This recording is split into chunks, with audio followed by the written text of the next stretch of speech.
Seashells, Miss Melinda here. I can't believe the school year has come to a close.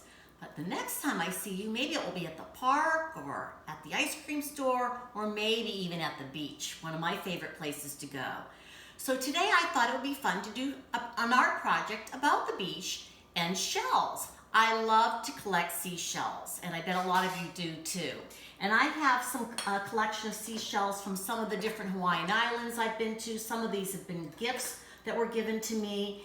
And I thought today it would be fun to paint some shells. So what you need for this project, hopefully you still have some of your watercolor paints that you got from school, and a marker and a pencil, some scissors, and some crayons. I happen to have it in my recycled yarn cup that I made a few weeks ago, and some paper plates. Now the kind of paper plates that your mom or dad will have to buy, or if you already have some at your house, that would be even better, need to be the kind that don't have that waxy, slippery shine on them, so the paint will stick to them. These actually are waxy on one side, but you actually need the back side of it. So it just kind of feels like construction paper or poster board. So what you'll need to do is decide what kind of shell that you might want to make. I made a seashell because I had a seashell to look at. And some of these I just looked at my shells, but you can also Google how to draw a shell on your iPad. I did a little twisty shell. I did a clam shell. And if you don't have paper plates, you could even use some tag board. This one's a flat shell, but some of them, actually I used the curve of the paper plate so that kind of made them bump off the table a little bit and give it a little bit more dimension. So what's fun about this project is once you've made a few seashells, they can be your patterns. So tuck them away for when you might have some friends over or your cousins or a birthday party. I'm going to be using these all summer long because I know I'm going to be having some company. So today, if I had already painted this one, I'm going to paint it today for you. But if I wanted to keep this as my pattern, I would just place it on my plate.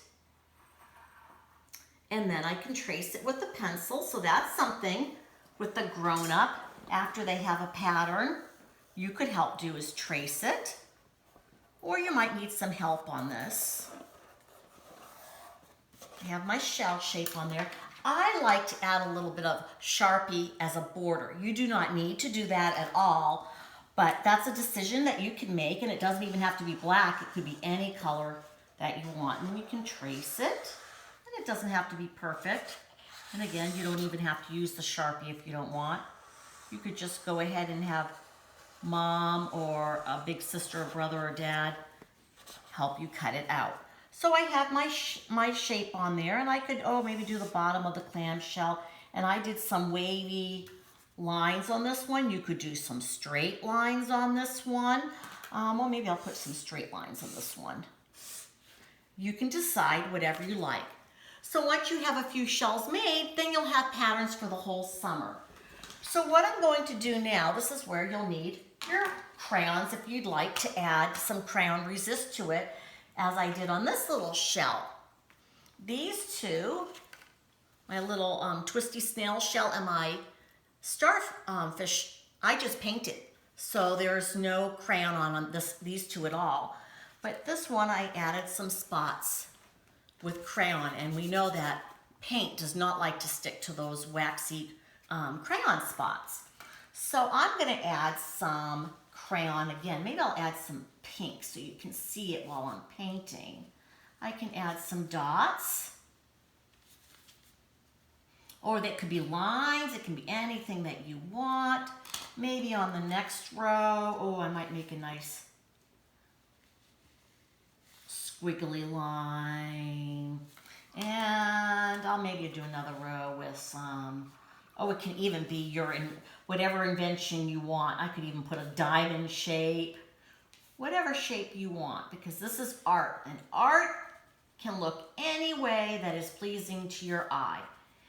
So I can color these in, and maybe one more. I'll add another row of, let's see, my favorite yellow. Maybe I'll add another little squiggly line of yellow. So once you add some crayon, if you want to, you're ready to start painting. So I have my water here, and I have my paintbrush, and I'm going to remember to clean my brush out really well in between so that everything, my colors don't get mixed up. I think I might start with some orange.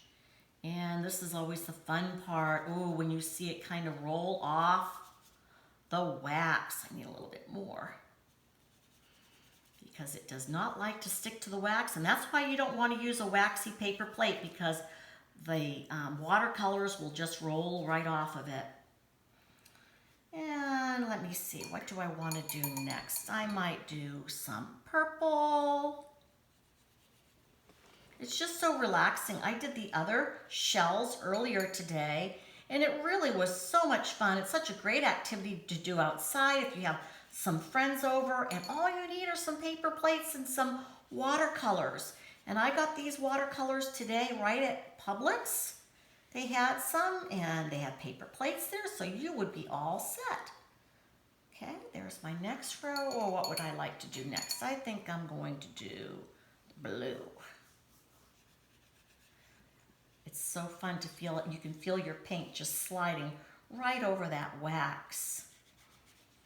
And the more designs you come up with, the more creative your ocean of shells will look.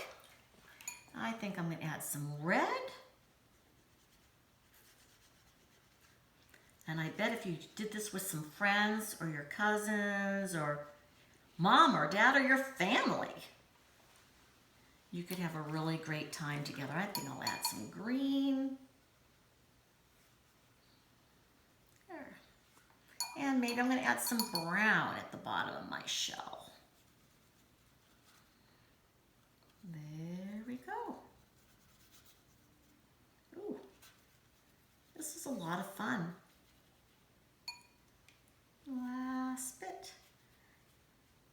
And when you're done, you could punch a hole at the top and string them along and hang them somewhere. Oh, I got a little run there, so I'm going to just dab my paper towel there. There you go. You could hang them up outside in your patio or in your bedroom and just have it look nice and like the sunshine and at the beach. I hope to see you soon, boys and girls. Have a great summer.